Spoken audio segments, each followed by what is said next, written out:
Assalamualaikum warahmatullahi wabarakatuh.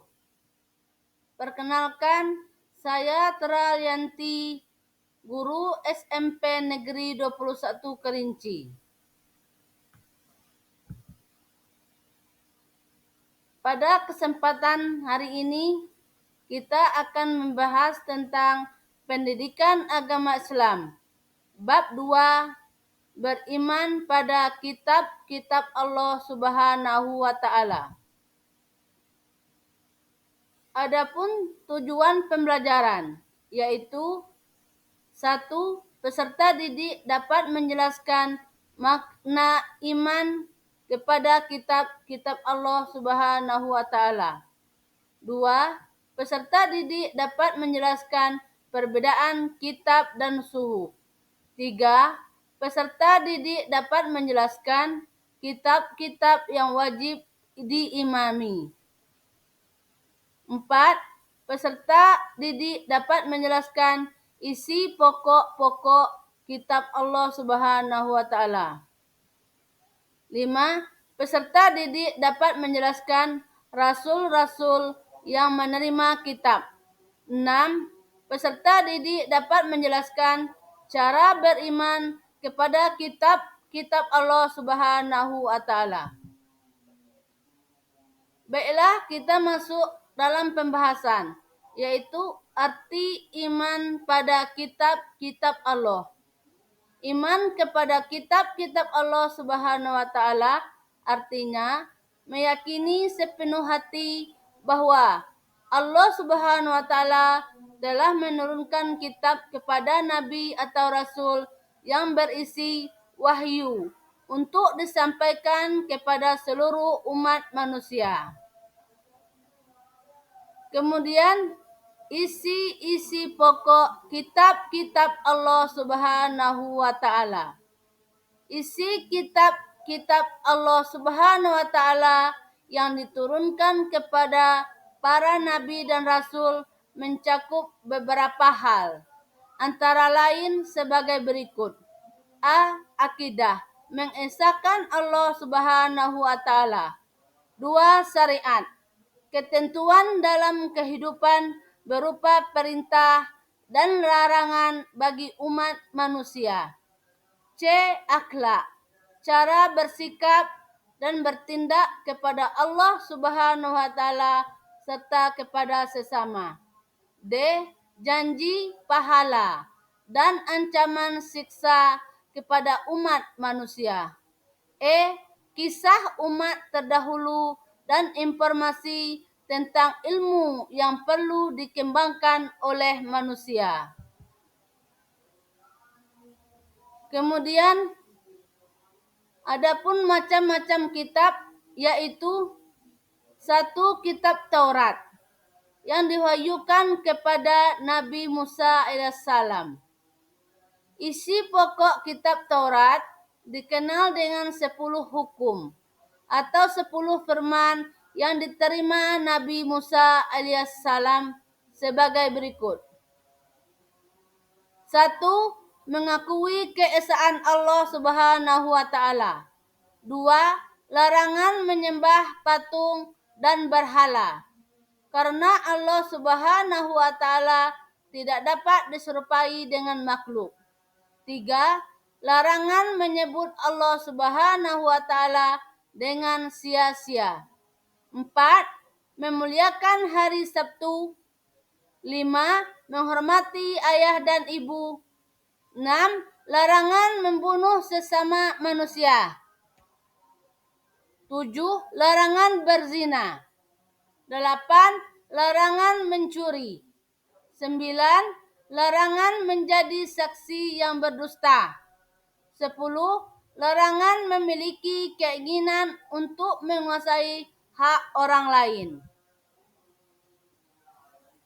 Yang kedua, kitab Zabur diwahyukan kepada Nabi Daud alaihissalam.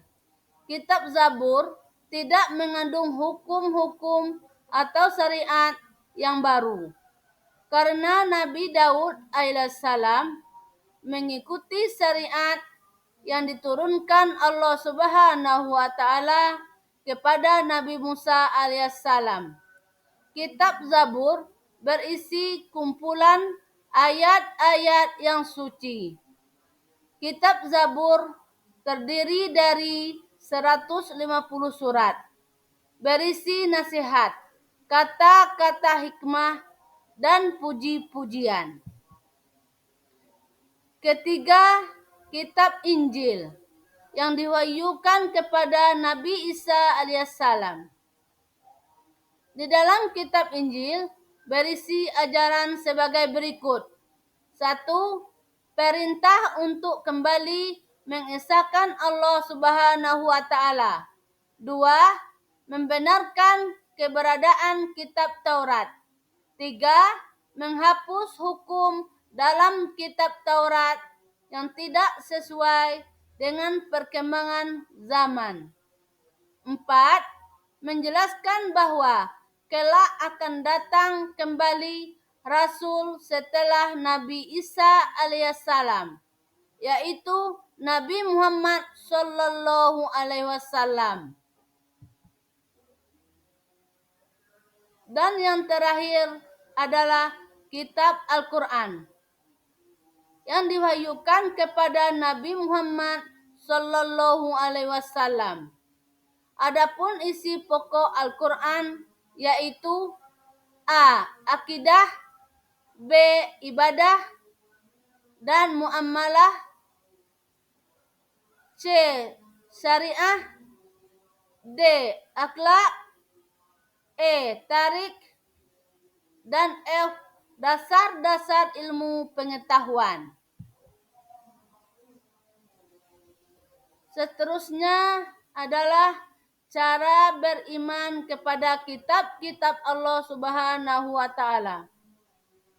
Yang pertama, memahami kandungan kitab Allah Subhanahu wa taala.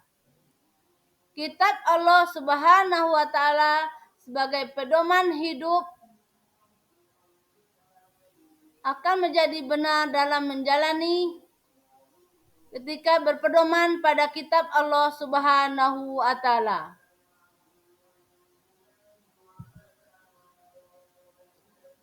Dua, mewujudkan dalam bentuk sikap dan tindakan dalam kehidupan sehari-hari.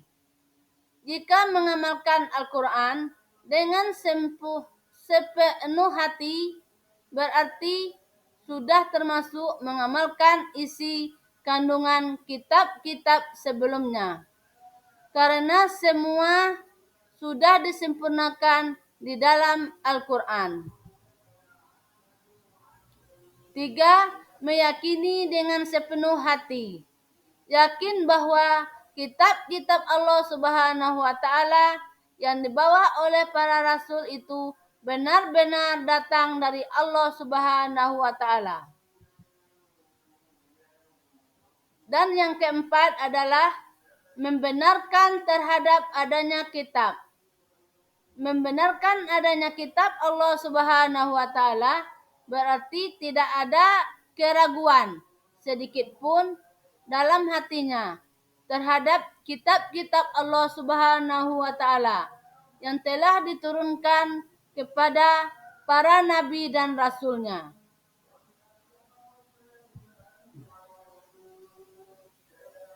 Dan pembahasan yang terakhir adalah hikmah beriman kepada kitab-kitab Allah Subhanahu wa taala. Yaitu 1. Mengetahui perhatian dan kasih sayang Allah Subhanahu wa taala terhadap para hambanya dengan menurunkan kitab kepada umat manusia sebagai petunjuk. 2.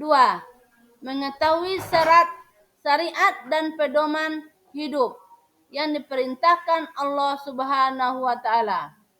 3. Hidup menjadi lebih terarah dan tidak tersesat dalam menjalaninya. Baiklah, untuk kesempatan hari ini hanya ini yang dapat saya sampaikan.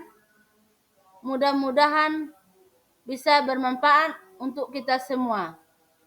Saya akhiri dengan wassalamualaikum warahmatullahi wabarakatuh.